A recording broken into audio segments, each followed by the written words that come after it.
14వ అధ్యాయం మరి మొదటి 3 వచనాలు మనం చదివాం. ఎవరైనా దగ్గరగా చదువుతారా? 14 మొదటి 3 వచనాలు. మీ హృదయమున కలవరపడనీయకుడి, దేవుని యందు విశ్వాసముంచుచున్నారు, నా యందును విశ్వాసముంచుడి.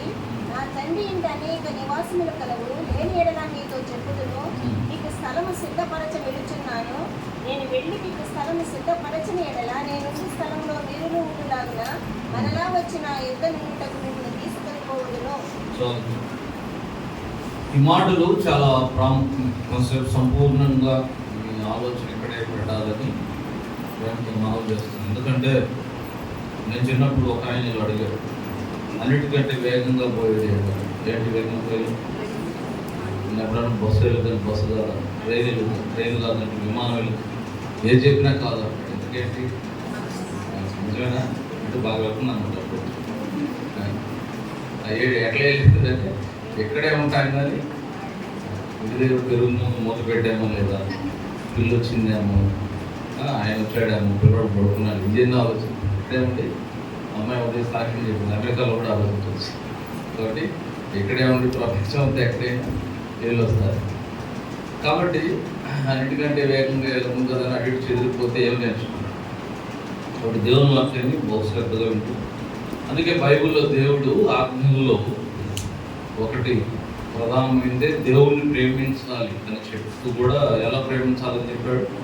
నీ దేవుడిని అవ్వాలి పూర్ణ మనసుతో, పూర్ణ ఆత్మతో, పూర్ణ జ్ఞానంతో, పూర్ణ శక్తితో, పూర్ణ బలంతో, పూర్ణ వివేకంతో, అన్ని పూర్ణ ఒకటంటే సరిపోతుంది. ఎందుకు పూర్ణ అన్నాడు? మా సంగతి ఆయనకు బాగా తెలుసు. ఏది పూర్ణంగా చెయ్యి. ఒకటి మూలు పెడితే అందులో చిక్కుదాడుతుంది, ఒకటి మూలు పెడి అందులో చిక్కుతాడు. లేకపోతే ఒకసారి 2-3 పనులు చేస్తే ఏది సంపూర్ణంగా చెయ్యి.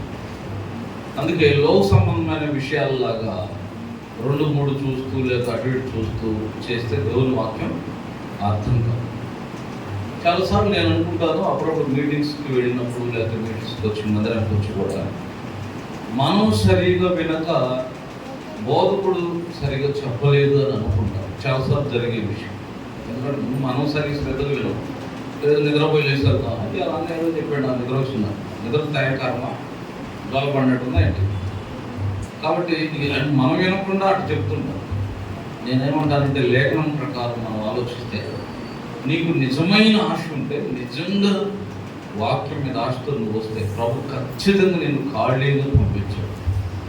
ఏమి ఇవ్వకుండా పంపించాడు. ఎంత చాతగా వ్యక్తులు నిలబడినా నీకు అవసరమైన మాట, నీకు అవసరమైన భాగం అయితే ప్రభు ఇస్తాను. అసలు సేవకుడే కదా, ఏ మీటింగు జరగకపోయినా నువ్వు నిజమైన ఆశతో వస్తే ఏ చిన్న సందర్భం ద్వారా ప్రభు మాట్లాడగలడు. ఏ సందర్భం ద్వారా మాట్లాడగలడు, రాసి ఉన్న వాక్యాలతో మాట్లాడగలడు, నిర్జీవ వస్తువుల ద్వారా కూడా మాట్లాడగలడు, జీవుల ద్వారా మాట్లాడగలడు.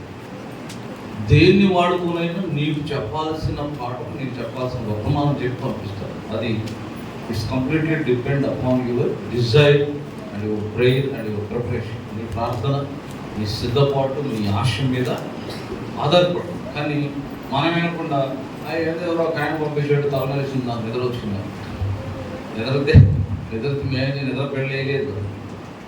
కాబట్టి అందుకే కొంతమంది ఉంటారు పాపం, ఒక మంచి అలవాటు, కోడికి రాకముందు ఉపవాసంతో వస్తారు. ఏమైనా నిద్ర అట్లాంటి సమస్యలు ఉంటే అట్లా వస్తే కూడా మంచిదే, అది కంపల్సరీ నేను కాదు. ఏదైనా అసలు ఆశ ఉంటే, నిజమైన ఆసక్తి ఉంటే ఏది నిన్ను బలహీనపరచలేదు.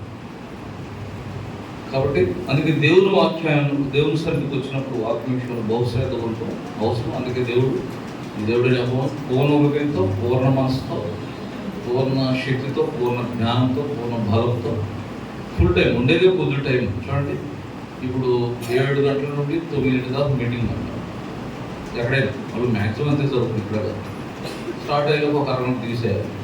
7 అంటే 7:30, 6 అంటే 6:30, 8 అంటే 8:30. అన్ని చోట్ల ఎక్కడ ఉంటుంది. 10:30 అంటే 11ంటికి స్టార్ట్ చేయకముందు ఒక అరగంట తీసేయాలి.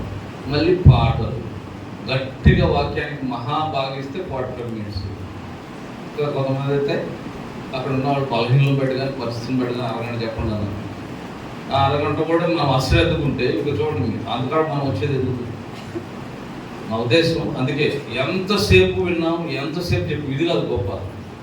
కొంతమంది బోధకులు ఇట్లుంటారు, వీళ్ళు గంటన్నర చెప్తారు, 2 గంటలు, ఎవరైనా పోతే 8 గంటలు చెప్తాము. ఎంతసేపు చెప్పుకున్నాం కాదు, ఎంత శ్రద్ధగా విన్నాము చాలా అవసరం. అది పావు గంటదైనా 20 నిమిషాలైనా అరగంట అయినా చేసేది ఏదో బహుశ్రద్ధగా చేస్తే దాంట్లో ప్రతిఫలం ఆశీర్వాదం ఉంది. చూడు, ఒక వ్యవసాయం చేసినా శ్రద్ధగా చేయాలి, టైం టు టైం, ఎప్పుడు ఎరువు లేదు, ఎప్పుడు మందు లేదు, ఎప్పుడు ఏం పెట్టాలి, క్వాలిటీ సీడ్ శ్రద్ధగా చేసి చూడు, బహుమానం వస్తుంది. ఓ చదివినా శ్రద్ధగా చదివి చూడు, మంచి రిజల్ట్ వస్తుంది. ఓ జాబ్ చేసినా పర్ఫెక్ట్గా ప్రాపర్గా ఖచ్చితంగా చేసి చూడు, దాంట్లో ప్రమోషన్ అవుతుంటాం. అట్లానే దేవుని వాక్యం కూడా శ్రద్ధగా చేస్తే దాని ఆశీర్వాదం పోతుంది. అంతేగాని వచ్చే మనం ఎక్కువ శాతం ఎట్లుంటుందంటే వచ్చామా లేదా, ఓకే వచ్చామంటే అంత అయిపోయినప్పుడు అంతే అయిపోవడం కదా, మళ్ళీ వెళ్ళాము, వచ్చేది ఎలాగేముంది. కాబట్టి దేవుని వాక్యం మీద బహు దృష్టి పెట్టడం చాలా ప్రాముఖ్యమైనది. యోహాను సువార్త 10, ఓకే, నేను 3వ వచనం చదువుతారా?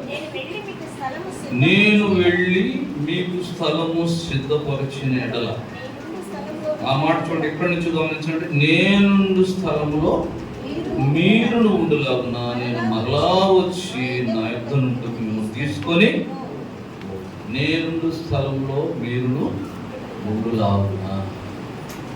ప్రభు యొక్క ఆశ ఇక్కడ కొద్దిగా జాగ్రత్తగా వినాలి. యోహాను సువార్త 4 సువార్తల్లో యోహాను సువార్త ఇట్స్ కంప్లీట్లీ డిఫరెంట్ అండ్ ఇది ఒక ప్రత్యేకమైన చాలా డివైన్ బుక్ అని చెప్పాలి. ఎందుకంటే మొత్తం యేసు ప్రభుని ఒక రాజుగా వర్ణిస్తే, మార్కు ఒక సేవకుడిగా వర్ణిస్తే, లూకా ఒక నరపుత్రుడుగా వర్ణిస్తే, యోహాను డైరెక్ట్ దేవాది దేవుడే శరీరధారిగా భూమి మీదకి వచ్చాడు అని వర్ణించాడు. కాబట్టి యోహాను సువార్త చాలా విశేషమైనది. ఇంకో విషయం తెలుసా, 4 సువార్తలు విడివిడిగా ప్రింట్ చేయబడి పంచబడతాయి, కానీ మ్యాక్సిమం జాన్స్ గాస్పుల్ యోహాను సువార్త ఎక్కువగా పంచబడింది, ఎక్కువగా ప్రింట్ చేయబడి ఎక్కువ పంచబడింది యోహాను సువార్త. అంతేకాకుండా అనేకులు దర్శించబడి రక్షించబడడానికి కారణం యోహాను సువార్తలోని అనేక వచనాలు. ఫర్ ఎగ్జాంపుల్, నేనే మార్గం, నేనే సత్యం, నేనే జీవం, ఇదే యోహాను సువార్త 14:6లో ఎంతోమందిని అట్లా యోహాను సువార్త 3:16 ఇట్లా యోహాను సువార్తలోని అనేక వచనాలు అనేకుల రక్షణకు కారణమైనవి. కాబట్టి యోహాను సువార్త more effective than other 3 gospels, మిగిలిన వాటి. కాబట్టి చాలా ప్రాముఖ్యమైనది. ఆయన్ని స్పష్టంగా దేవుడని చూపించడానికి ప్రయత్నించాడు. ఆ విషయం మీద ఆయన మాట్లాడుకోవచ్చు. అంతేకాకుండా యోహాను సువార్త చాలా మూడిటికి చాలా విశేషమైనది. మత్తయి, మార్కు, లూకాలో ఎక్కువ అద్భుతాలు ఉపమానాలు ఎక్కువ ఉంటాయి, కానీ యోహాను సువార్తలో చాలా తక్కువ అద్భుతాలు ఉపమానాలు ఉండి యేసు ప్రభువుని గురించి వివరించడం ఎక్కువగా, ఆత్మసాక్షి విషయాలు ఎక్కువగా మాట్లాడుకోవచ్చు. సో 21 అధ్యాయాల పుస్తకం చాలా అద్భుతమైన. సరే, ప్రతి అధ్యాయం లేకుందని మనం చూడలేం, కానీ యోహాను సువార్తలో మనం చదివిన భాగం కూడా ఒక ప్రాముఖ్యమైన భాగం. యోహాను సువార్త 13వ అధ్యాయంలో ఆయన రొట్టె విరుస్తాడు, పస్కా భోజనం ఆ రాత్రి. 13వ అధ్యాయంలో రొట్టె విరిచిన తర్వాత 14, 15, 16 బాగా జ్ఞాపించుకోవాలి. యోహాను సువార్త 14, 15, 16 కంటిన్యూషన్, ద బిగ్గెస్ట్ మెసేజ్, పెద్ద వర్తమానం. ఆ తర్వాత యోహాను సువార్త 17వ అధ్యాయం, ద బిగ్గెస్ట్ ప్రేయర్, పెద్ద ప్రార్థన. యోహాను సువార్త 17వ అధ్యాయంలో చూస్తాం. 17వ అధ్యాయం అంతా ఆయన వారి కొరకు ప్రార్థన చేస్తాడు. ఆ తర్వాత 18వ అధ్యాయంలో ఆయన కిద్రోను వాగు దాటి గెస్తమన్లోకి వెళ్తాడు, ఆ రాత్రి అప్పగించబడతాడు. అట్లా ఎండింగ్ చాప్టర్స్. సో 13వ అధ్యాయంలో రొట్టె విరిచిన తర్వాత ఒక పెద్ద వర్తమానం. కాబట్టి ఒక రకంగా ఒక ఫైనల్ మెసేజ్. అంతేకాదు, ఇంకా చెప్పాలంటే యేసు ప్రభు భూమి మీద పరిచర్యలో అరెస్ట్ కాకముందు, ఆ రాత్రి అప్పగించబడక ముందు ఆయన పరిచర్యలో కూడా చివరి వర్తమానం. చాలాసార్లు మనకు చాలా మందికి క్రైస్తవులకు, క్రైస్తవ బోధకులకు, బైబిల్ పండితులకు కూడా మత్తయి సువార్త 5, 6, 7 అధ్యాయాల పరిచయం తెలుసు, కానీ వీటిని ఎక్కువ పట్టించుకోరు. కానీ మత్తయి సువార్త 5, 6, 7 అధ్యాయాలు యేసు ప్రభు పరిచర్య యొక్క ప్రారంభంలోని పెద్ద వర్తమానం. వాస్తవానికి ఆ సందర్భాల్లో సువార్తలు అక్కడక్కడ ఆయన వర్తమానం ఇచ్చాడు అని రాయబడింది, వారికి బోధించను అని రాయబడింది, కానీ ఇంత స్పష్టంగా పూర్తి వర్తమానం రాయబడలేదు. సో మత్తయి సువార్త 5, 6, 7 ఈ 3 అధ్యాయాలు యేసు ప్రభు పరిచర్య యొక్క ప్రారంభంలోని పెద్ద వర్తమానం.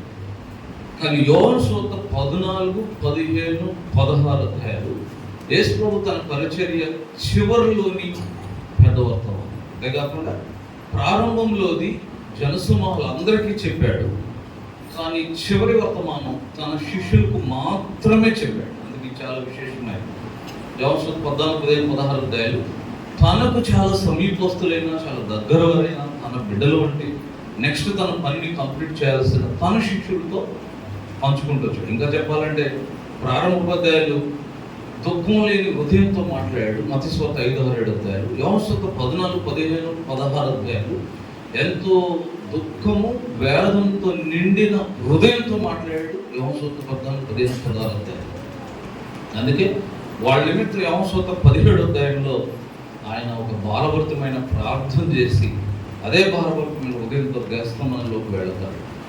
అక్కడ ప్రార్థన కూడా అందుకే రక్త బిందువులు మారినట్లు చాలా వేదనతో కూడా అదే వేదనతో ఆయన కూడా ప్రార్థన చేస్తాడు. సో అందుకే యోహాను 14:15-16 చాలా ప్రాముఖ్యమైనది. అవి మీరు ఎప్పుడైనా విడిగా చాలా నెమ్మదిగా స్పష్టంగా అర్థం చేసుకుంటూ చదవండి.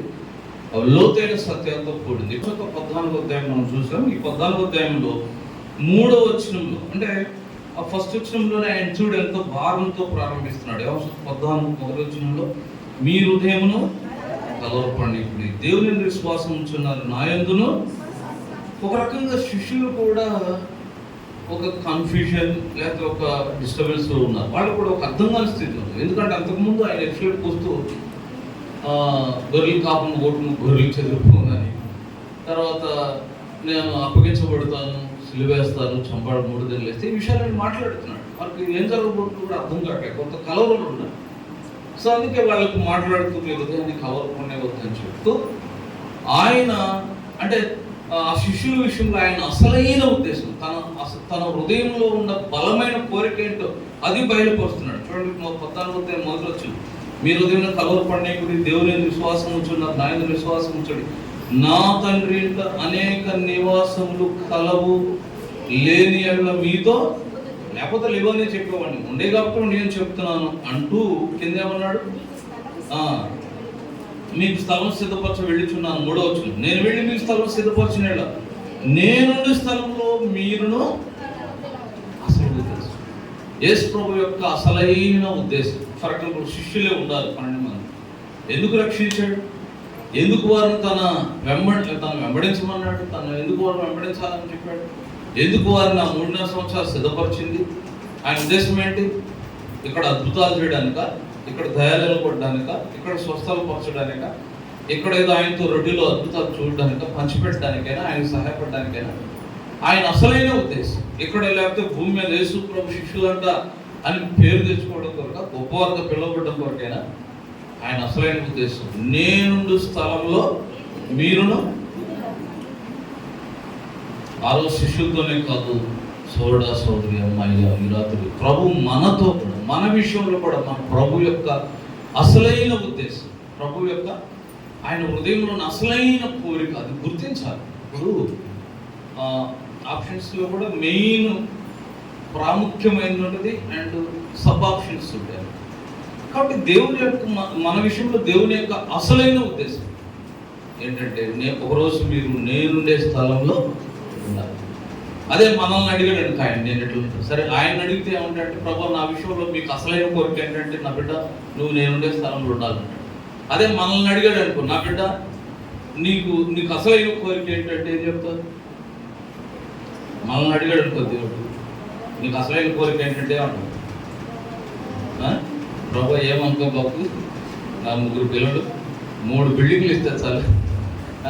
మ్యాక్సిమం నేను ఇంటర్మీడియట్ చదివేటప్పుడు అనుకుంటా, ఎకనామిక్స్లో అనుకుంటా కోరికలు ఒక పాఠం ఉంటుంది. కోరికల లక్షణాలు ఉంటాయి, అందరూ 7 లక్షణాలు, వాస్తవం చాలా లక్షణాలు ఉంటాయి కోరికలకి, తర్వాత అర్థం అవుతుంది. 7 లక్షణాలు అంటే అందులో ఒకటి ఏం చెప్తా అంటే అనంతం అంటే వస్తానే ఉంటాయి కోరికలు. నేను అంటాను, ఇప్పుడు వాంటింగ్ లిస్ట్ రాయమన్నాను, మా మిస్సెస్ ఉంటుంది, అప్పుడు సరుకులు రాయమంటే పేపర్ అంతా రాస్తుంది. నేను అప్పుడు చెప్తా ఉంటాను ఇంపార్టెంట్ రాయి, అత్యవసరమైనది ఖరీదైన రాకుండా మొదలు పెట్టమే జీడిపప్పు ఏదో ఖర్చు అయిపోతే ఏదో ఇంపార్టెంట్ ఖరీదైన రాదు. 5 నిమిషాలు మాకు గుండె తగ్గుతుంది, అదే ఖరీదు అంటే.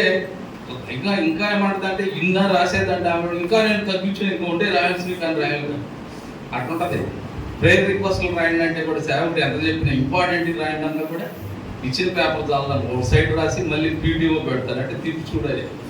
అటు రాసి అది చాలపోతే కొంతమంది ఎగ్జామ్ విపరీతంగా రాస్తున్నట్టు పేపర్ మీద పేపర్ తీసుకుంటారు, చివరికి తప్పుతారంటే అది వేరే విషయం. కరెక్ట్గా రాసేవాడు కొన్ని పేపర్లు రాదు.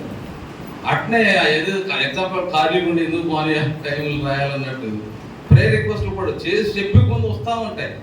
అట్నే కోరికలు ఏది కూడా ఇది చాలు అనదు. అందుకే గుర్తుపెడు ప్రసంగి గ్రంథం అంతా అదే ఆయన చెప్పింది, కన్ను చూచుట చేత తృప్తి నొందుకున్నది, చెవి వినుడు. అది అందుకే గుర్తుపెట్టుకోండి. లోకంలో ఏదైనా కొన్ని బాగా వినాలి, మీరు బాగా శ్రద్ధగా కొన్ని మీ జీవితానికి విలువైన మాట. లోకంలో ఏదైనా గుర్తుపెట్టుకో, నీకు దూరంగా ఉన్నప్పుడు మాత్రమే అది గొప్పది. నీకు దూరంగా ఉన్నప్పుడు మాత్రమే అది గొప్పది. దగ్గరకు వచ్చినా తెలిసింది అది ఎంత వ్యర్థమైందో, ఎంత అసంతృప్తికరమైందో, ఎంత గాయపరిచేదో, ఎంత దుఃఖ పెట్టేదో. దూరంగా ఉన్నప్పుడు ప్రతిదీ గొప్పది, తీరా దగ్గరికి వెళ్ళినాక అది ఇంకేం లేదా. నేను ఒక విషయం గమనించాను, చాలా ఉద్యోగాలు ఉంటాయి కదా, ఎక్కువ శాతం నేను అనుకుంటాను ఎవరు వాళ్ళ ఉద్యోగం బాగుంటుంది కదా, వాళ్ళ ఫీల్డ్ వాళ్ళ డిపార్ట్మెంట్ బాగుంటుంది. ఎవరు బాగుంటుంది తెలుసుకోవడం అంటే కామన్ మనిషి నేషన్ అనుకుంటారు. చీరలు కూడా మనం కట్టుకునే మనకు బాగుంటుంది, ఎప్పుడు కూడా ఎదురు అక్కడ బాగుంటుంది. మన 4,000 అయినా మనకు నచ్చదు, ఆమె 40 రూపాయలైనా బాగా నచ్చుతుంది. కాదు ఆమె 40 అని చెప్పదు, 4,000 పైన చెప్పింది. ఏంటంటే ఇది మనిషి నేచర్. నీ ఇంట్లో భోజనం బాగుండదు, అందుకే ఈ మధ్య పుట్టుకోవట్లేని అవుతుంది, బయటకు బాగుంటుంది. అంటే మన దగ్గర లేదు, దూరం ఉన్నప్పుడు గొప్పగా ఉంటుంది, ఆకర్షణ ఉంటుంది, బాగుంటుంది. తీర దగ్గరికి వెళ్ళాక అర్థమైంది అది చాలా నిరుత్సాహకరమైనది, అది అనుకున్నంత వాస్తవం కాదు. కాబట్టి లోకం ఏదైనా అంతే, బాహ్యానికి దూరానికి గొప్పది. అందుకే ఇవి తృప్తి పడలేవు ఇంద్రియాలు, ఏ ఇంద్రియం కూడా చాలా తృప్తి పడదు. ఎందుకంటే దూరంగా ఉండగా ఏదో ఒక నా జీవితానికి ఇది ఒకటి దొరికితే చాలు అనుకుంటారు. ఇప్పటికప్పుడు దేవుని కూడా అట్టే అడుగుతాం, ప్రభు నాయన నేను ఏమడదు, ఇది ఒక్కటి అంట కొడితే.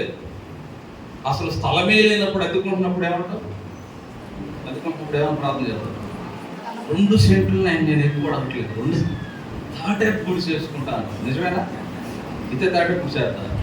సరే ఇచ్చాడు, అది కూడా డబ్బులు కట్టకుండా రూపాయలు అడుగుతున్నామని కుమార్తె విశ్వాసం గణపంతో ఆయన నాకు పేరు తెచ్చుకుని ఘన తెచ్చుకున్నామని కొనే పని లేకుండా వస్తే ఇదే గవర్నమెంట్ అప్పుడే అంటారు. ఇక నెక్స్ట్ ప్రేయర్ ఇంకోటి స్టార్ట్ అవుతాం. ఇప్పుడు ప్లేస్ కాదు, ఆయన ఎటువంటి ప్లేస్ ఇచ్చావు, అంతకుముందే తాటైపోతాను. ఇప్పుడే అంటావు రేకులు వేసుకోవాలి, రేకులు డబ్బులు ఇస్తే ఎవరో పక్కన కూడా లేకపోతే ఆ రేకులు 70,000 ఇంకొక 30,000 పెట్టుకుంటే గుట్టిదే 30,000 కదా, ఏం కాదు 3 లక్షలైనా ఆశ్చర్యపోవడం అవసరం లేదు. టాపీ మేస్త్రులు కూడా అంటే చెప్తారు, ఒక ఆయన నాకు ఇస్తే 70,000 ఇల్లు అయిపోతుంది, 5 లక్షలైనా ఇంకొక పైకా పడదు. ఏంటి బ్రదర్ అంటే నేను కప్పు కలిపి చెప్పలేదు అన్నాడు. ఎవరు చెప్తాడు, ఆ కిటికీలు చెప్పలేదా, ఆ ఐరన్ చెప్పలేదు, నేను మొత్తం చెప్పిన ముందే చెప్పాను. వాళ్ళతో పెట్టుకుని మామూలు సరే అందరూ అట్ట కాదు అనుకుంటా. అంటే ఆగవు, తృప్తి ఉండదు. కాబట్టి ఈ రేకులు అంటావు, రేకులు స్లాబ్ అంటావు, స్లాబ్కు డబ్బులు ఇస్తే మళ్ళీ సోలో వదిలిపెడతావు. సోలో ఎందుకు, ఇంకొక కొడుకున్నాను ఆయన అక్కడే, దానికి డబ్బులు ఇస్తే మళ్ళీ సోలో నీకు ఇవ్వాలైనా సోలో వదిలిపెడతానే ఉంటుంది. అయినా ఇక ఆ ఏరియాలో ఉన్న లిమిట్ వరకు వేసినా మళ్ళీ పక్క స్థలం కోసం ప్రార్థన చేస్తాం. ఎందుకంటే 2 పిల్లలు ఈ బిల్డింగ్ అంత అంతకు ముందే కింద పోర్షన్ అన్నారు, ఇప్పుడే బిల్డింగ్ అంత పక్కదు.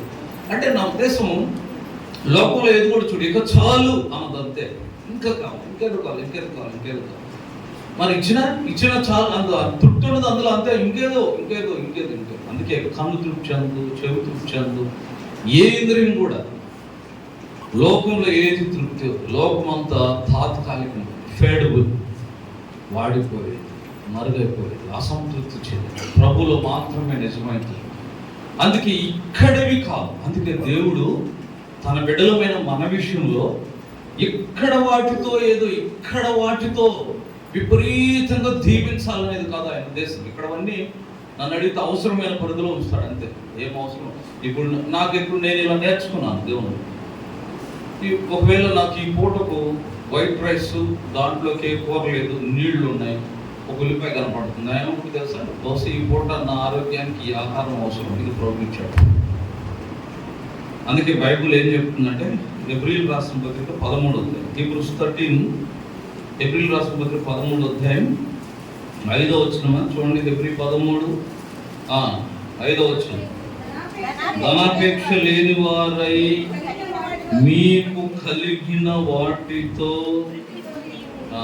మనకు లేనిదే అదన కలిగిన వాటితో ఉండదు, మనకు లేని వాటితో తృప్తి వస్తుంది అనుకోవటం అంతే, అది రాదు ఎట్లా.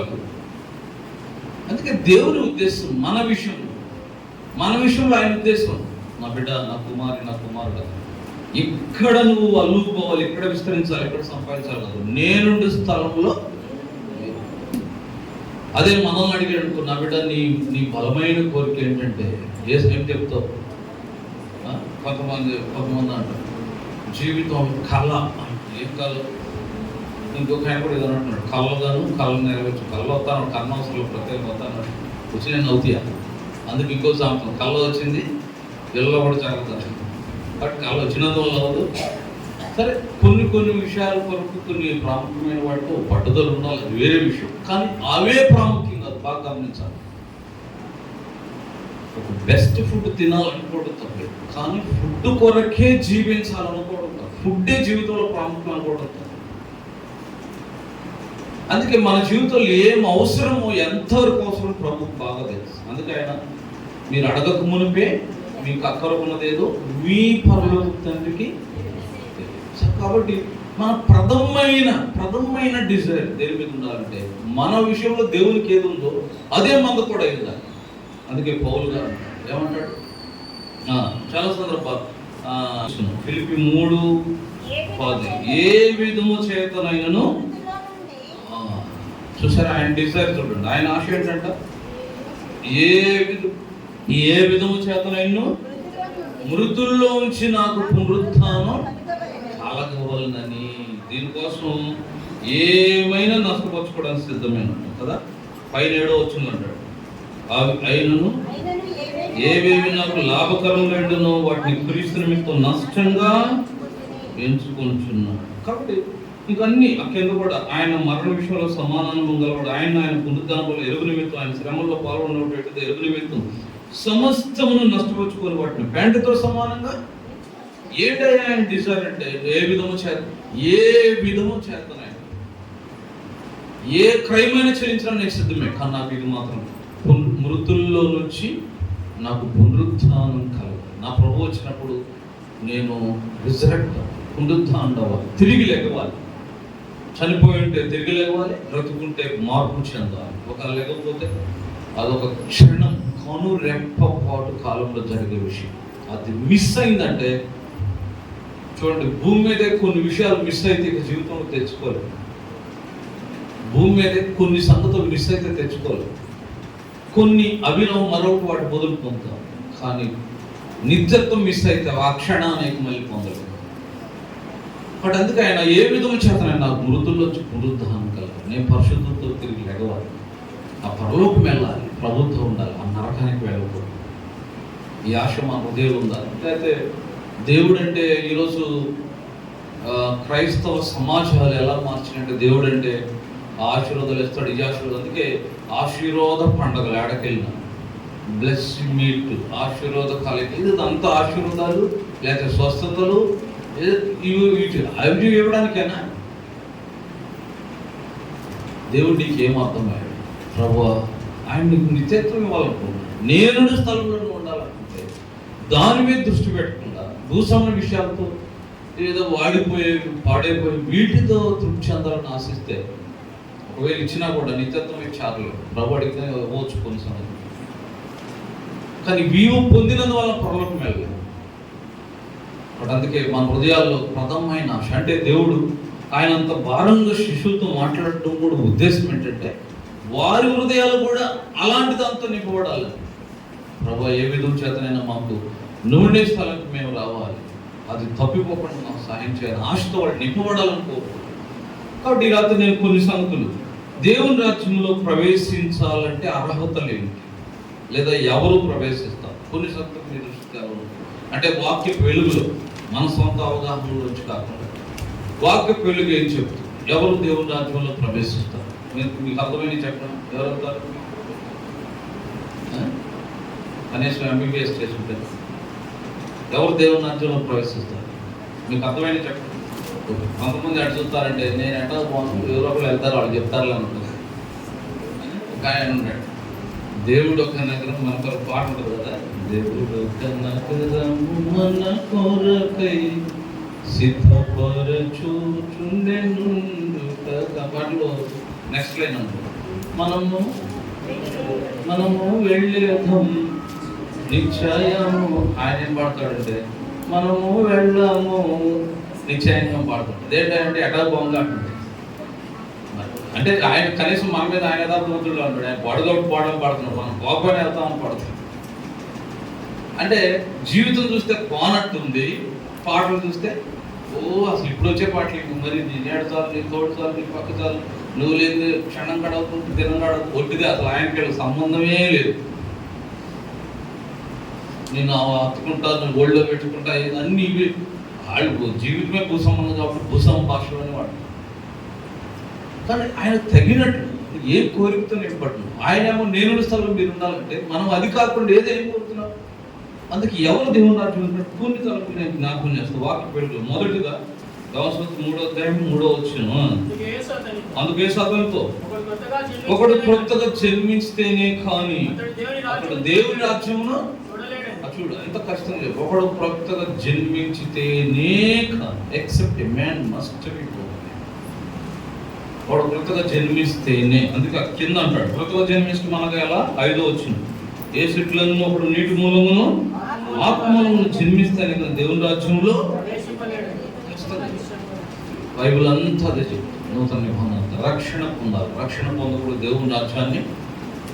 Don't expect about haven. అసలు పరలోకం గురించి ఆలోచించవద్దు. నీకు కాదు, రక్షణ లేకుండా కొంతమంది ఉంటారు. ఒక చోట నేను సువార్త చెప్తుంటే ఒక ఆమెకు ప్రభుని ఎరగండి రక్షణ పొందని పాపలు కూడా అయ్యి అంటే అని కళ్ళు పోయొచ్చాను. 3 సార్లు పోయొచ్చాను పరలోకం అంటే. ఆడ పోయొచ్చావు ఆ పందుల మీద, పందులు పట్టుకొని పోయొచ్చు ఉంటుంది. పరలోకం పాపలు బాగాలేదు.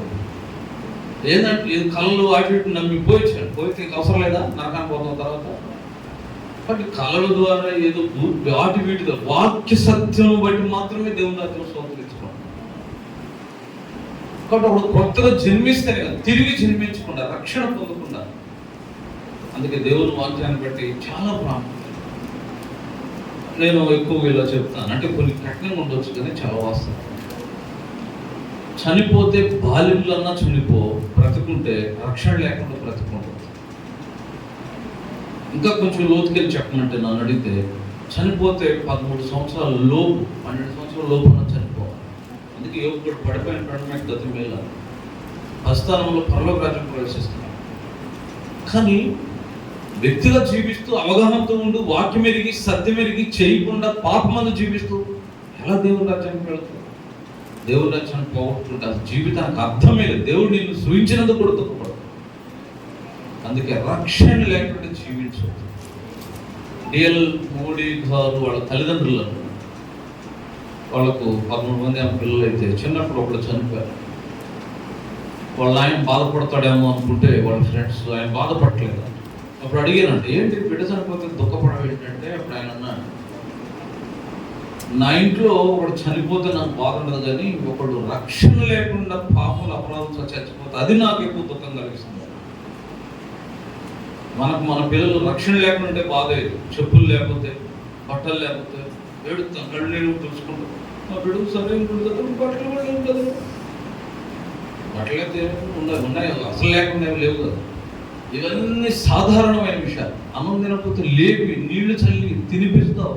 బైబుల్ చదవకపోతే చింత లేదు, ఎందుకంటే నువ్వు కూడా చదవవు కాబట్టి వాళ్ళు చదవకపోతే నీకు భారం లేదు. ఆధ్యాత్మిక విషయాలు పట్టించుకో, వాళ్ళు రక్షించబడాలన్న చింత లేదు, భారం లేదు, బాధ్యత లేదు. అందుకే తిరిగి జన్మించకుండా, కొత్తగా జన్మించకుండా, ప్రభువుని ఎరగకుండా, రక్షణ అనుభవం రాకుండా దేవుని రాజు ఊహించదు.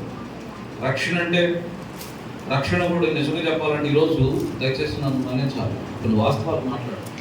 చాలా మంది ఈవెన్ అంటే కొంచెం వాక్య సమృద్ధులు సరైన సహవాసం అనుకుంటున్న మన మధ్యలో కూడా ఉగ్రం సంఘాల్లో కానీ ఈ పేటలో ఉన్న సంఘాల్లో కూడా కొన్ని మత సంఘాలు అంటే రక్షణ ఉంటాయి. ఇక్కడ కూడా చాలా వరకు అంటే కేవలం బాప్తిని తీసుకోవడమే రక్షణ అని, బాప్తీసం ద్వారా ముసుగు వేసుకొని రక్షించబడ్డాం అనే అభిప్రాయంలో భ్రమలో బ్రతికే ఉంటున్నారు. చాలా మంది రక్షించబడి అనుకుంటున్నారు, కానీ వాళ్ళ రక్షణ వాక్యాసరమే కాదని కూడా తెలియదు. రేపు ప్రభు వచ్చినప్పుడు విడిచిపెట్టబడ్డాక తెలుసుకుంటారు. కాకపోతే ఆ రోజు గ్రహిస్తే ఉపయోగం లేదు. వాక్యానుసారమైన నిజమైన వాస్తవికమైన రక్షణను కలిగిన రక్షణలో 3 విషయాలు ఇమిడి ఉంటాయి. అపోస్తలుల కార్యం 2వ అధ్యాయం 38వ వచనం. అపోస్తలుల కార్యం 2వ అధ్యాయం 38 పేతురు మీరు మారుమనసు పొంది పాపక్షమాపణ నిమిత్తం ప్రతివాడు యేసుక్రీస్తు నామమున బాప్తిసం పొందుడి, అప్పుడు మీరు పరిశుద్ధాత్మ వరం ఆ వచనములు పొందుడి పొందుదురు 3 పదాలు ఉంటాయి. ఏం పొందాలి? ఒకటి మారుమనస్సు, రెండోది బాప్తిసం, మూడోది పరిశుద్ధాత్మ. అది మనం పొందేది ప్రత్యేక ఆటోమేటిక్ పొందుదురు. కానీ ముందు 2 మనం లోపడాలి. మారు మనస్సు, బాప్తిసం 2 విడదైన విషయాలు. మారు మనస్సు లేని బాప్తిసం చెల్లదు, బాప్తిసం లేని మారు మనస్సు కూడా అసంపూర్ణమైనది. కొంతమంది అనుకుంటారు మారు మనసు మెయిన్, బాప్తిసం పొందినా పర్లేదు. నేను అనుకుంటే ఈవేళ మన సంఘాల్లో కూడా దీని గురించి కొంచెం అవగాహన లేక అశ్రద్ధ చేస్తారు. సిద్ధపడిన వాళ్ళు కూడా దొరికినవారు ఇంకా ఏం చెప్తారు, శిలువ మీద దొంగ పర్లకం. ఎప్పుడు సందర్భాలు చెప్తున్నారు? సువార్తల్లో నియమం వేరు అన్నమాట, గుర్తుపెట్టుకోవాలి. ఆదికాండం నుంచి మలాకి వరకు ధర్మశాస్త్ర నియమం వేరు, 4 సువార్తల్లో నియమం వేరు, అపోస్తలుల కార్యం 2వ అధ్యాయం నుంచి నియమం వేరు. అటనుకుంటే యేసు ప్రభు స్వయంగా క్షమించి శిలువ మీద దొంగనే కాదు, చాలా మంది క్షమించాడు. పాపాత్మైన స్త్రీని, అమ్మ ఎవరు శిక్షించరు, నేను శిక్షించిన వేడి పాపం, పక్షవాయుకల వాని కుమారుడాని పాపాలు క్షమించబడ్డాయి. అట్లా ఆయన డైరెక్ట్గా ఎంతమంది క్షమించాడు, అది కుమారుడు కాదు. కానీ అపోస్తలుల కార్యం 2వ అధ్యాయం తరువాత ఖచ్చితంగా, అందుకే ఆయన వెళ్ళిపోతూ చివరిలో మత్స్వత 28 మత్స్వత 28:18 నుండి ఆకాశం భూమి మీద నాకు సర్వాధికారం ఉందని చెప్తూ మీరు సర్వలోకానికి వెళ్ళి సువార్తను ప్రకటించండి. నమ్మి బాప్తిసం పొందినవాడు రక్షింపబడినవాడు, పొందినవాడు శిక్షింపబడు. నేను మీకు ఏ సంగతులు ఆజ్ఞాపించిన సంగతులను దైవకున్న వారు బోధించున్నాడు. ఇదిగో యుగసమాప్తిలో సదాకాలం మీతో కూడా ఉంటానని చెప్పి. సో ఇది డివైన్ ప్రాసెస్, దైవిక నియమం. పాపాలు ఒప్పుకొని ప్రభు దగ్గర పశ్చాత్తాపడి క్షమాపణ కోరుకొని మారుమనసు పొంది ఆ తర్వాత బాప్తిసం యొక్క అనుభవం సాక్ష్యం ఇవ్వడం అవసరం, అశ్రద్ధ చేయకూడని విషయం. ఆ తర్వాత అప్పుడు దేవుడు తన ఆత్మ చేత ముద్రిస్తాడు. ఈ సంపూర్ణమైన కార్యం రక్షణ కాదు. కొంతమంది ఎలా బాప్తిసం అంటే ఇంట్లో ఒత్తిడి వలన, వీళ్ళు సన్నిహితం ఉండేవాళ్ళు తీసుకుంటున్నారనో, ఎప్పుడైనా తీసుకోవాలి కదా క్రైస్తవ కుటుంబంలో ఉన్నాక అను అవగాహన లేకుండా తీసుకుంటే అది ఎన్నిసార్లు తీసుకున్నా ఎంత గొప్ప వ్యక్తి ఇచ్చినా చాలు. అందుకే వాక్యానుసారమైన రక్షణను కలిగి ఉంటే, అందుకే ఒకడు కొత్తగా జన్మిస్తేనే కానీ అతను దేవుని రాజ్యంలో, అందుకే 5వ వచనంలో వివరంగా చెప్పాడు ఎలా జన్మించాలి. వృద్ధుడిని ఆయన అడిగినప్పుడు ఏమన్నాడు? ఒకడు నీటి మూలమును ఆత్మమూలమును. కాబట్టి ఈ 2 విధాలుగా ఆత్మలో కార్యము, నీటిలో సాక్ష్యం 2 అవసరం. అందుకే చూసారా అపోస్తలుల కార్యం 8వ అధ్యాయంలో త్రోవలో వెళుతున్న నపుంసకుడు ఫిలిప్పు చెప్పిన సువార్త విని వెంటనే అంటాడు, మరి అవన్నీ సంభాషణ అంతా రాయలు అడుగుంటాడు, రక్షణ అంటే మరి ఏంటయ్యా? ఈ అపోస్తలుల కార్యం 2:38 చెప్పుకుంటాడు. అందుకే అంటాడు అట్లయితే బాప్తిసం కూడా అవసరం. ఓకే, ఆయనకు మొత్తం చూస్తూ ఉంటాడు. సడన్గా ఆయన కంట్లో దారిలో నీళ్లు కనపడ్డాయి, పక్కనే కాదు, ఇవిగో నీళ్లు, రథం నీళ్ళు, ఇంకేమైనా చేయాలా అంటాడు. ఎంత ఆశం చూడు, ఇంకేమో కాదా? ఓకే, పాపలు ఒప్పుకోను, నీళ్ళు నీకు ఎందుకంటే ఓకే, 2 నీళ్ళు దిగారు. ఆడే పెద్ద పాటలు కూడా వెళ్ళారు, కంచెలు కొట్టు వెళ్ళారు, మైక్ లేదు, ప్రత్యేకంగా నిర్ణయించిన దినమేం కాదు. బట్ అందుకే మారుమనస్సు, బాప్తిస్ము, పరిశుద్ధాత్మ ముద్రించబడు కలిపి రక్షణ కాదు. బట్ తిరిగి జన్మించకుండా దేవుని రాజ్యంలో ప్రవేశించలేదు. మొదటిది కొంచెం ముందుకెళ్ళదు, త్వరగా. రెండవది రక్షించబడటం మాత్రమే చాలు. ఎవరు దేవుని రాజ్యంలో ప్రవేశిస్తారు? అపోస్తలుల కార్యములు 2వ అధ్యాయం ఒక ఫ్యాక్ట్, 2nd చాప్టర్. కొంచెం త్వరగా చూపిస్తాను. అపోస్తలుల కార్యం 2వ అధ్యాయం 2:21. అప్పుడు ప్రభువు నామమును బట్టి ప్రార్థన చేయ వాళ్ళందరూ ఈ రక్షణ ఏంటి? బైబిల్ ఏ పదమైన ఎక్కడ చదవని అన్నిటికీ ఒక అర్థం కాదు. రక్షణ 3 రకాలైన రక్షణ గురించి బైబిల్ మాట్లాడుతుంది. ఈ రక్షణ ఏంటంటే రేపు ప్రభు వస్తే ఎత్తబడి దాని గురించి మాట్లాడు. అందుకే ప్రభు దినం గురించి పైన మాట్లాడతాడు తెలుసా? 20వ వచనం చూడండి. ప్రభు ప్రత్యక్షముగా అప్పుడు ప్రభునామం బట్టి ప్రార్థన చేయవారు ఎత్తబడి. సో రక్షణ అంటే ప్రభు వచ్చినప్పుడు నువ్వు ఎత్తబడాలంటే ప్రార్థన, only prayer life will prepare you. ప్రార్థన మాత్రమే నువ్వు ప్రభు వచ్చినప్పుడు ఎత్తబడ్డట్టు నేను సిద్ధపరుస్తుంది. ప్రార్థన జీవితం అవసరం. నిజంగా చూడండి, ఈ దినాల్లో సాతాను మోసకరమైన భక్తిలో కూడా పెడుతున్నాడు దేవుని బిడ్డలు. కొంతమంది వాక్యం వింటారు, అక్షం వాక్యం వింటూ ప్రేయర్ లైఫ్ లేదనుకో, ఖచ్చితంగా అనేక బలహీనతలతో నిండి సరి చేసుకోలేదు. దేవుని ఆత్మ గద్దింపు తెలియదు. అందుకే ఒక మాట చెప్పాలంటే ప్రార్థన వాక్యం సమపాళల్లో వెళ్ళాలి. వాక్యం లేని ప్రార్థన దారి తప్పుతుంది, ప్రార్థన లేని వాక్యము నేను సిద్ధపరచదు. కాబట్టి అందుకే ప్రార్థన, ప్రేయర్ లైఫ్. ప్రార్థన అంటేనే ప్రభువుతో గడప, అన్నిటితో గడుపుతావు, అన్నిటికీ సమయం ఇస్తావు. కొంతమంది అట్లా ఉండారులే కానీ చదువు రాదంట. ఏం చదువు రాక ఫోన్లు మాత్రం బాగా తెలుసు అన్నమాట. అది తిరగేస్తానే ఉంటాడు. అందుకే సైతాన్ని ఎప్పుడు చూడండి, చెడుని చాలా ఎక్కువ ఉత్పత్తి చేస్తుంది, చాలా అందుబాటులో చేస్తుంది, చాలా చీప్గా అందిస్తుంది. మీరు ఎప్పుడు చూడండి. ఇదివరకు ఏమైనా వినాలంటే స్పీకర్లు ఆన్ చేయాలి, ఆడి ఉన్నప్పుడు సేవ చూడాలి. ఇప్పుడు ఏం చేస్తున్నారు, పెళ్ళిగా చెవుల్లో తెచ్చాడు అన్నమాట, వైర్లు పెట్టాలి. ఇప్పుడు అసలు వైర్లు కూడా లేకుండా చెవులు ఉండేవాళ్ళది తెలియకుండా. అంటే చూడు ఎంత more available and more cheap. మిగిలినన్ని కొనాలి. నెట్ అంటే ఇదివరకు నేను ఫస్ట్ ఫోన్ అన్నప్పుడు 350, 450 అయితే 100 MB అని తెచ్చాడు. జాగ్రత్తగా నెయ్యి కంటే గౌరవం జాగ్రత్తగా వాడేవాడు. అప్పుడు అవసరం ఆన్ చేసి మళ్ళీ ఏదన్నా ఏదైనా వీడియో వినాలన్నా ఎక్కువ అయిపోతామన్నా డౌన్లోడ్ చేసి వినేవాడు. ఇప్పుడు ఏం లిమిటెడ్ పోయిందంత, అన్లిమిటెడ్. ఇక నువ్వు ఎంత అన్నా మరి ఊరికి కూడా ఇస్తారనుకుంటే గుండె కొంత ఎవరు నెట్వర్క్ వచ్చినప్పుడు కొత్తలు ఊరికి నేర్చుకున్నట్టుండే ఫ్రీ చేసినది అంత సాతాను చివరిలో కావాల్సింది మనం పర్వాలకు వెళ్ళకపోవడం. అది రాకడ క్షణం తగ్గితే చాలు, వాడు సంబరపడిపోతుంది, అయిపోయింది. నేను అందులో ముంచుతున్నాడు, అందులో ముంచిపోయాడు. అందుకు ఒక ఆయన నెట్ అంటే ఏంటంటే సాతాను వేసే వల అంటున్నాయి. ఇంకోటి ఏమో 15 ట్యూబ్లో దొరుకుతారు. యూట్యూబ్ అది ట్యూబ్లో ఇక అయ్యే కావాలంటే అన్నీ ఉంటాయి. కొంతమంది అనేది యూట్యూబ్ తల్లి అంటున్నారు. అదే సరే, ఉపయోగకరమైన వాడికి తప్పే కాదు. ప్రతి వస్తువు, ప్రతి టెక్నాలజీ ప్రయోజనకరమైన వ్యూలు తప్పేం కాదు, రాంగ్ వ్యూలు మాత్రమే తప్పు. ఫర్ ఎగ్జాంపుల్, ఇల్లు అన్నాక శాఖ అవసరమే, ఫ్యామిలీ పెట్టినాక ఖర్చుపెట్టి వద్దాలి ఉండాలి. కానీ అది కోపం వచ్చినప్పుడు ఇద్దరు తెగలు తీసుకోకూడదు. అది అక్కడే తేడా పడి దాన్ని దేని పడాలి, దానికి కూడా ఉల్లిపాయలకి కూరగాయలు పడాలి. కానీ కోపం వచ్చినప్పుడు అది ఎత్తుకుంటే ప్రమాదం. సో అట్నే ప్రతి టెక్నాలజీ వాడుకో, కానీ ప్రయోజనకరమైన వాటికి మాత్రమే వాడాలి. సో వీటన్నిటితో ఎంత సమయమైనా గడుపుతాం, ప్రభుత్వ సమయం తద్వారా తెలియకుండే ప్రభు రాకడకు సిద్ధపడేది. అందుకే ప్రభు వచ్చినప్పుడు ఎత్తపడేది ఎవరంటే ప్రార్థనను ప్రేమించాలి. నిజంగా ఒకప్పుడు సంఘాలకు, ఒకప్పటి పరిచర్యకు, ఒకప్పటి సేవకులకు, ఒకప్పటి విశ్వాసులకు ఇప్పుడు తేడా ఇదే. Prayerless and so that powerless ministry. ఒకప్పుడంతా మోకాళ్ళు అనుకోండి, ప్రభు సన్నిధిలో ప్రార్థన, ప్రభు పాదాలు పట్టుకున్నవాడు. కనుకనే ప్రభు కొరకు జీవించారు, ప్రభు కొరకు గొప్ప కార్యాలు చేశారు, ప్రభు వారి మధ్య అద్భుతాలు జరిగించారు. ఈరోజు ఏవి కార్యాలు? ఇశ్రాయేలు కనుక దేవుని నుండి సంబంధం తెగిపోయినాక, భ్రష్టులైనాక యెహోవా కార్యాలు ఏయని వాళ్ళ సంతానం అడిగినట్టు ఇప్పుడు దినాలు కూడా అలానే ఉంది. ఏమి దేవుడి కార్యాలు ఎందుకు పనిచేయట్లేదు మన మధ్య? ఎందుకు అద్భుతాలు లేవు? ఎందుకు దేవుడి కార్యాలు చూడలేకపోతున్నాం? ఖచ్చితంగా ప్రార్థన లేకపోవడం. ఇది రెండో. మూడో, దేవుని రాకడకు సిద్ధపరిచే. ప్రభు వచ్చినప్పుడు ఎత్తబడాలంటే ఏం చేయాలి? 2 దశలోనికైకి రాసిన 2వ పత్రిక 9-10 వచ్చిన ఆ దినమున తన పరిశుద్ధులందు మహిమపరచబట్టుకును విశ్వసించిన వారందరి యందు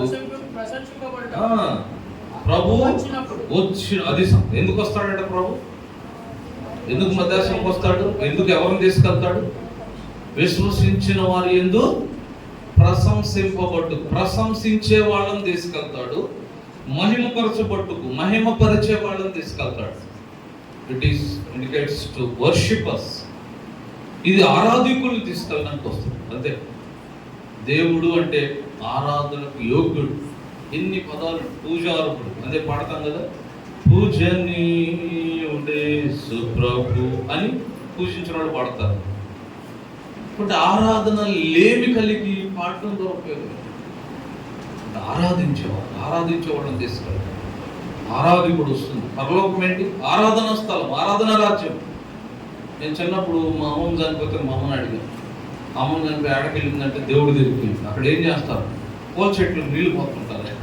ఆ పూల చెట్లు, ముళ్ళ చెట్లు, పాము కుక్కలు పెంచుకోవడం ఇట్లాంటివి ఏముండో అనలేని పనులు కాదు. అక్కడ ప్రభుని ఆరాధిస్తాం. అది ఆరాధన స్థలం. నిత్యం ప్రభుని స్తుతిస్తాం. ఈ ఆరాధన స్థలంలో నువ్వు ఉండాలంటే ఇక్కడ ఆరాధికుడిగా సిద్ధపరచబడాలి. You must become best worshipper. ఇక్కడ అందుకే ఆరాధన సమయం ఇచ్చేది, అందుకే ఆరాధన వర్తమానం ఉండేది, అందుకే ఆరాధన సమయం ఉండేది. చాలా మంది ఆరాధన విలువ తెలియదు, ఆరాధన పోగొట్టుకుంటారు. ఆరాధన వర్తమానం అయిపోయినప్పుడు వచ్చి కూడా ఏదో ఒక ఆరాధన చేసేది, ఏదో మనుషులు చెవులు చేయొచ్చు కానీ ప్రభు తృప్తి అన్నందుకు మధ్యాహ్నం వాక్య వెలుగులో వాక్య ప్రకారం ఆరాధించాలి. ఎప్పటికప్పుడు నూతనంగా వాక్య సత్యాన్ని బట్టి ఆధారం చేస్తూ ఉంటారు. ఏదేమైనా ఆయన ఎవరిని తీసుకెళ్తాడంటే, ఎవరు ఎంతపడతారు ప్రభు వచ్చినప్పుడంటే ఆరాధించు వారిని తీసుకెళ్తారు. ఎందుకంటే అది ఆరాధన రాజ్యం. చూడు, ఆరాధన ఎరుగకుండా అట్లా ఆరాధన రాజ్యంలో ఉంటావు. కాబట్టి ఇది ఇంకా అనేక సత్యాలు ఉండేవి. కొంచెం త్వరగా నేను ముగించాలి కనుక ఇదేనోది మూడోది. మొదట ఎవరు ఎంతపడతారు? మూడో చెప్పారు మొదలుపోయినట్టు. అది 7 చెప్తాను. మొదట ఎవరు ఎంతపడతారు? రక్షణ పొందినవాడు. గట్టిగా చెప్పండి, గట్టిగా చెప్తే హృదయంలో నాటపడింది. ఎవరు ఎంతపడతారు? అనేసి రక్షణ పొందినోడు గట్టిగా చెప్పండి, మమ్మల్ని చెప్పండి. ఎవరు ఎంతపడతారు? రెండోది ప్రార్థనను ప్రేమించేవాడు. ప్రార్థనను అందుకే సార్ సంఘ ప్రార్థనలు అవసరం. పాజిటివ్ ప్రైజ్ కొడుకుల్లో కనబడాలి. నేను ఎక్కడికి వెళ్ళినా ఎవరన్నా మీ సంఘం ఎంతమంది అంటే సంఘ ప్రార్థనకు వచ్చేవాళ్ళ సంఖ్య చెప్తారు. ఒక 5 వస్తారు, 5 అంటారు. అవును, సంఘ ప్రార్థనకు అంతే అవుతారు. అటు కదా ఆదివారం బాగానే అవుతారులే అని. ప్రార్థన ప్రేమించకుండా ఏదో ఆదివారం పండగ అన్నట్టు వెళ్ళిపోతే బాగుండదు, నీకు మనసులో బాగుండదు, దెయ్యం భయం పెడితే భయం ఉంటుంది కాదు, దాని మీద వస్తుంటుంది. ప్రార్థన దేవుని సన్నిధిని ప్రేమించకపోతే ఎట్లా? అందుకే రెండవది ప్రార్థన, మూడవది ఆరాధన, నాలుగవది ఎవరు ఎత్తపడతారు? యోహాను 6:53 కావున యేసుక్రీస్తును మీరు మనుష్య కుమారుని శరీరం తిని ఆయన రక్తం త్రాగితేనే కానీ మీలో మీరు జీవం గలవారు. అంతేకాదు 54లో నా శరీరం తిని రక్తం త్రాగువాడే ఎక్కడుంటాడు? నిత్య జీవము అనేది ఎప్పుడైనా ఎక్కడ చదివినప్పుడు అది పరలోకానికి చెంది పరలోకంలో ఉంటాడని చెప్పడమే నిత్య జీవం. నిత్య మరణము అనేది ఎక్కడైనా చదివినప్పుడు అది నరకాన్ని చూపిస్తుంది. భూమి మీద ఉన్న జీవమైన మరణమైన రెండు తాత్కాలికమైన. నిత్య జీవం పరలోకానికి చెందింది, నిత్య మరణం నరకానికి చెందింది. సో ఎవరు పరలోకంలో ఉంటారు, ఎవరు నిత్య జీవులు ఉంటారంటే ఎవరు చెప్పారు? యేసుప్రభు అక్కడ ఎంత క్లియర్గా చెప్పాడు చూడు. అది ఎవరు శిష్యులు చెప్పింది కాదు, భక్తులు చెప్పింది కాదు, యేసుప్రభు స్వయంగా చెప్పాడు. 54 ఏమన్నాడు? నా శరీరం తిని రక్తం త్రాగువాడే. మాట చూడండి, స్మాల్ వర్డ్. నా శరీరం తిని రక్తం త్రాగువాడే. నా శరీరం తిని రక్తం త్రాగువాడు కూడా కాదు. కూడా అయితే ఇంక వేరే ఆప్షన్స్ ఉన్నాయి. ఖచ్చితమైంది. ప్రభు వాళ్ళ గురించి చాలాసార్లు మనం దాని విలువ తెలియదు. ఏదో చిన్న కారణానికి బలం తీసుకోకుండా జాగ్రత్త. ప్రభు బలం నిర్లక్ష్య పెట్టదు, లేకుండా ఉండకూడదు, అట్లని చెప్పి అయోగ్యంగా చేయవేయకూడదు. మరి ఏం చేయాలి? ఖచ్చితంగా సరిదిద్దుకొని ఒప్పుకొని విడిచిపెట్టి ప్రభు బలంలో పాల్గొంటాం. అట్లా చెప్పి ప్రతివారం ఒప్పుకుంటూనే పాల్పొందేది కాదు. అది ఒప్పుకొని విడిచిపెట్టి సిద్ధపడి పాల్పొందేది. అంత ఖచ్చితంగా మనం సిద్ధపడ్డ వరకే ఆ బలం ఉంది. అంతేగాని నువ్వు బలం తీసుకొని ఉండటానికి లేకపోతే అలా ఒప్పుకుంటూ అలవాటుగా చేయడానికి కాదు. సో ఎవరు ఏర్పడతారంటే నా శరీరం తిని నా రక్తం త్రాగువాడే. అక్కడే అన్నాడు నిత్యం గలవాడే కదా. అక్కడ ఇంకో మాట అన్నాడు, ఏమన్నాడు? అంత్యదినము నేను వానిని. ఒకవేళ చనిపోయి ఉంటే లేపాలన్నా ప్రభు బలం కలిగిన వ్యక్తివై ఉండాలి. బ్రతికుంటే మార్చబడాలన్నా నువ్వు ప్రభు బలం ప్రేమించే వ్యక్తి. అందుకే సంఘంలో చూసా దీని విలువ తెలియక చాలా కొన్ని డినామినేషన్స్ అయితే బలం లేదు, కొన్ని సంఘాల్లో బలం ఉండదు, కొన్నిట్లో నెలకు ఒకసారి, కొన్నిట్లో ఏదో రకరకాల పద్ధతులు 15 రోజులకు ఒకసారి, 3 నెలలకు ఒకసారి, సంవత్సరానికి ఒకసారి కొందరు పస్కా భోజనం అందులో పెడుతున్నారు సంవత్సరానికి ఒకసారి. బహుశా నాకు కావాలంది ఎప్పుడు మీకు పళ్ళు ఎప్పుడు ఇస్తారమ్మా అంటే ఆయన ఎప్పుడు వస్తప్పుడు అంటుంది. ఆయన ఎవరన్నా మా పాస్టర్ గారు. ఆయన కుదిరినప్పుడు వస్తారంటే కుదిరినప్పుడు ఏడు బాగా ఎవరు ఇష్టం వాళ్ళదే. అందుకే సంఘ చరిత్రలు చూసిన, కృత నిబంధన పరిశీలించిన, అనేక చరిత్ర గమనించినా కూడా ప్రతి ఆదివారం రొట్టె విరిచారు అపోస్తలులు. ప్రతి ఆదివారం రొట్టె విరివారు. దానికి అనేక ఆధారాలు ఉండి దాని లోపలికి వెళ్ళట్లేదు. దాని మీద ఏమైనా మీ సందేహాలు ఉంటే బల్ల మీద కానీ బాప్తిసాల మీద కానీ యూట్యూబ్లో ఒక ఛానల్ లేఖనం ఏమి చెప్పుచున్నది అని ఉంటుంది, తెలుగులో కొడుతూ వస్తుంది. ప్రతి ప్రశ్నకు అంటే కొంతమంది అడిగిన ప్రశ్నకు జవాబులు ఇస్తూ ఉంటాం. లేఖనాధారాలతో కొంచెం ఉండి కొంత మీకు ఆత్మీయ ప్రయోజనకరంగా ఉండవచ్చు అందుకని. కాబట్టి ఖచ్చితంగా కృత నిబంధన ప్రకారం ప్రతి ఆదివారం ప్రభు బలలో సంఘకుడు చేయవేయడం కృత నిబంధన క్రైస్తవుడికి ఎంతో ప్రాముఖ్యమే. అందుకే నాలుగవదిగా ఎవరైతే పడతారు ప్రభు బలలో పాల్గొంటారు. ఐదవది ఎవరైతే పడతారు ప్రభు వచ్చినప్పుడు మత్తయి సువార్త 5వ అధ్యాయం 20 వచ్చిన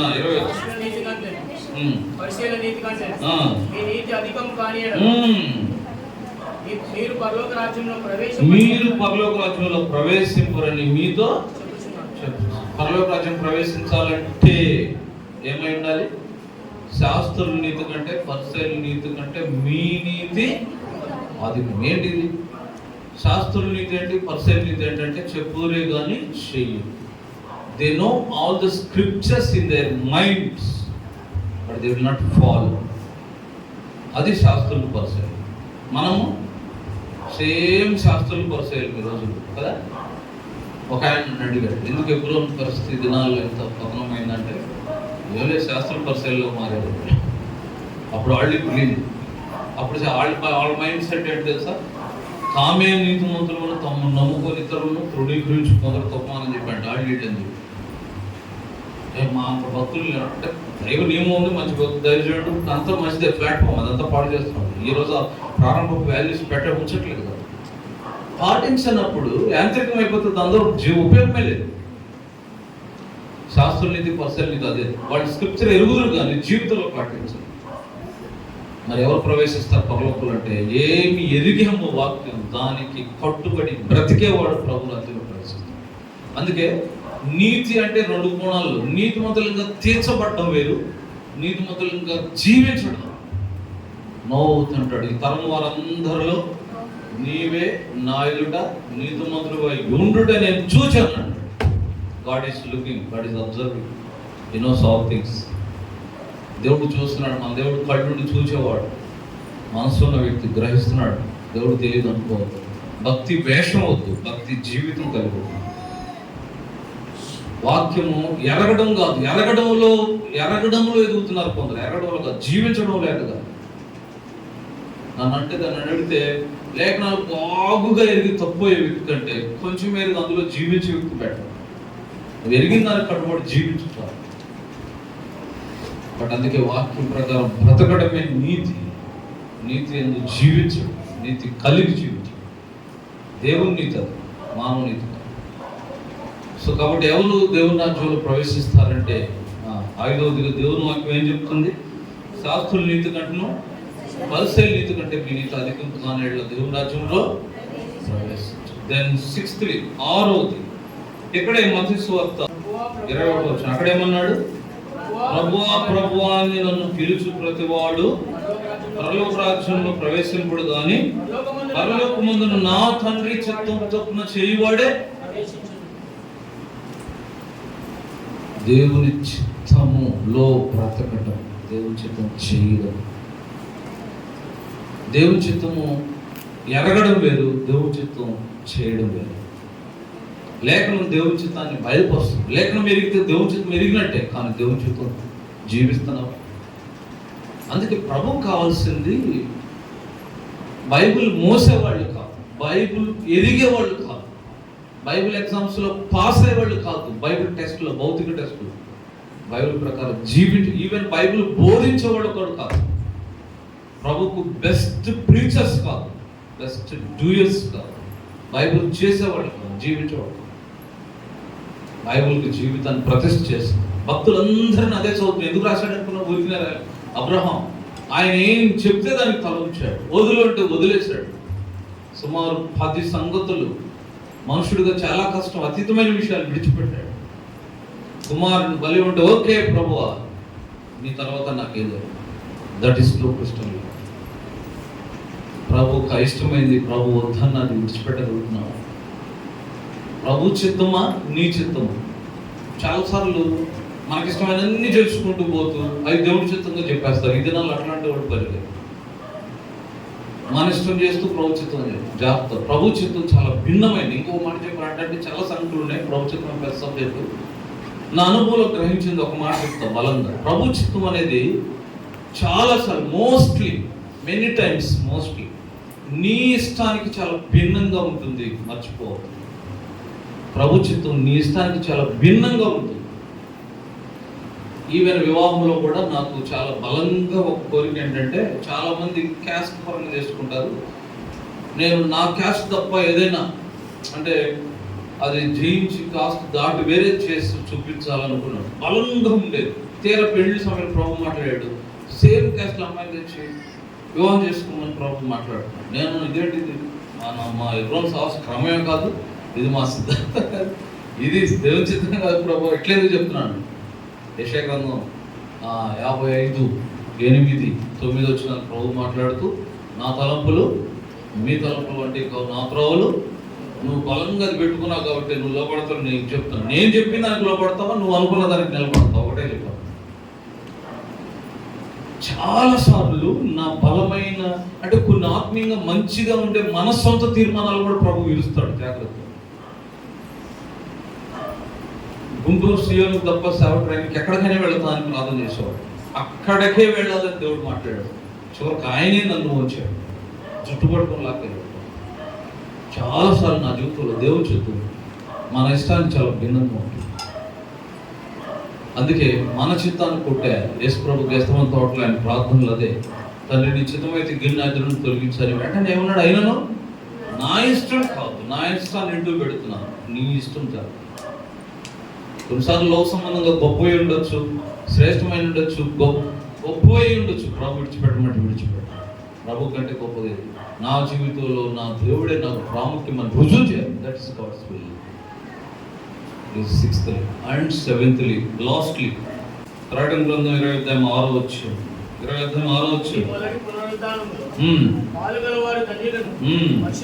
పరిశుద్ధులునై ఉందురు. ఎవరెత్తబడేది? బైబిల్ అంతా పరిశుద్ధత్వం డిమాండ్ చేస్తాం. పరిశుద్ధమైన మాట్లాడు, పరిశుద్ధ గ్రంథం, పరిశుద్ధ దేవుడు, పరిశుద్ధం కోరుతున్నాడు. అందుకే మత్తయి 5:8 ఏమన్నాడు, హృదయ శుద్ధి గలవారు ధన్యులు, వారు దేవుణ్ణి ఇంక వేరేవాడు చూడలేరు, వారు దేవుణ్ణి చూస్తారు. 1 పేతురు 1:14 ఏమన్నాడు ఆయన, నేను పరిశుద్ధుడిని గనుక మీరు సమస్త ప్రవర్తనందు పరిశుద్ధులే.